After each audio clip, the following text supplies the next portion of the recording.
প্রিয় শিক্ষার্থী বন্ধুরা, আমরা বল ও গতি চ্যাপ্টার থেকে আমরা যে ভৌত বিজ্ঞান ও পরিবেশ, যে আমাদের মাইতি বেরা সাঁতরা বা সাঁতরা পাবলিকেশনের বই থেকে আমরা কিছু প্রশ্ন করব। তো এখানে কিছু রয়েছে যে শূন্যস্থান পূরণ করো। 1 গ্রাম ভার সমান কত হবে? 980 হবে। ঠিক আছে, 980 বা 981 ধরতে পারো। 981 ডাইন। এসআই পদ্ধতিতে ভর বেগের একক, তাহলে ভরবেগ কথাটার অর্থ হচ্ছে পি সমান এম ইন্টু ভি।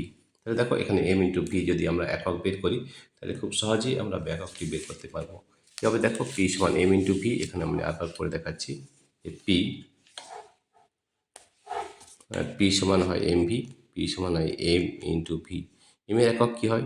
ভরের একক কেজি, আর বেগের হয় মিটার পার সেকেন্ড। ঠিক আছে, তাহলে ভরের একক হবে kg metre per second, kg metre per second. তাহলে আমাদের এসআই পদ্ধতিতে ভরবেগ একক হলো কেজি মিটার পার সেকেন্ড। প্রকৃতিতে বিচ্ছিন্ন প্রকৃতিতে আমাদের যদি যেটা বলি আইসোলেটেড ফোর্স, সেটা কিন্তু আমাদের অস্তিত্ব থাকে না, যেটা আমরা একক বিচ্ছিন্ন বল বলি। তাহলে প্রকৃতিতে একক বিচ্ছিন্ন বলের অস্তিত্ব নেই, প্রকৃতিতে একক বিচ্ছিন্ন বলের অস্তিত্ব নেই।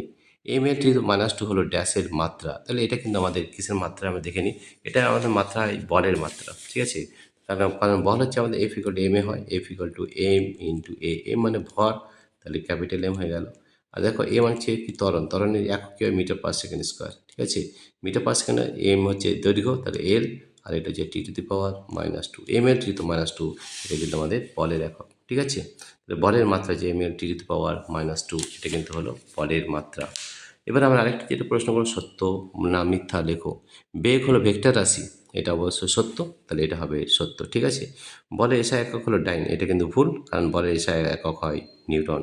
সিজিএস পদ্ধতিতে ত্বরণ একক সেন্টিমিটার পার সেকেন্ড স্কোয়ার, এটা কিন্তু ঠিক, সেন্টিমিটার পার সেকেন্ড স্কোয়ার। এবং নিউটনের প্রথম গতিসূত্র থেকে বলের পরিমাপক সমীকরণ এফ ইকুয়াল টু এম এ পাওয়া যায়, এটা কিন্তু ভুল, কারণ নিউটনের এটা দ্বিতীয় সূত্র হচ্ছে এফ ইকুয়াল টু এম এ। মন্দনকে ঋণাত্মক ত্বরণ বলে, এটা কিন্তু আমরা ঠিক। মন্দন বা রিটার্ডেশন যেটা আমরা বলি, তো মন্দনকে ঋণাত্মক ত্বরণ বলে, এটা কিন্তু ঠিক। ঠিক আছে, তো দেখো আমরা সব প্রশ্নগুলো আমরা করতে পারলাম, শূন্যস্থান পূরণ এবং সত্য মিথ্যা। প্রিয় শিক্ষার্থী বন্ধুরা, তোমাদের যদি এই ভিডিওটি ভালো লেগে থাকে তাহলে সাবস্ক্রাইব, লাইক ও শেয়ার করবে। Thank you everybody for watching this video.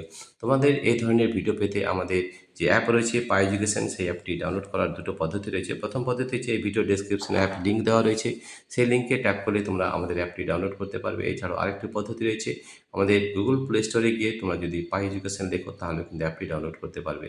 এই অ্যাপের মধ্যে আমাদের প্রান্তিক পাবলিকেশন এবং যে আমাদের